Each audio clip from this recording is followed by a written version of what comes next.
এই নতুন বছরটা আমরা যেন বেশি বেশি আল্লাহর শুকরিয়া দিয়ে নতুন বছরটাকে সমৃদ্ধ করতে পারি, বেশি বেশি যেন আল্লাহর ইবাদত করতে পারি। নতুন বছরে আমরা শপথ নেই আমরা যেন অন্তরে হিংসা লালন না করি, বিদ্বেষ লালন না করি, আমরা নিজেরা যেন কাদা ছোড়াছুরি না করি, আমরা যেন মিলেমিশে একসাথে একাকার হয়ে যাই। আল্লাহ তুমি কবুল করো, আমরা পড়ি আমিন। 60টা জিনিস মানুষ মরে যাওয়ার পরে তার কবরে পৌঁছতে থাকে।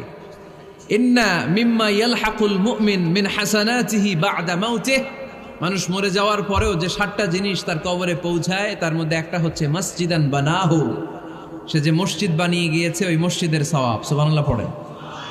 আপনি টাকা দিয়ে মসজিদ বানিয়ে দিলেন, ওই মসজিদে মুসল্লিরা নামাজ পড়ে, রোজাদাররা এসে ওখানে ইফতার খায়, তাহাজ্জুদ আদায়কারীরা তাহাজ্জুদ পড়ে,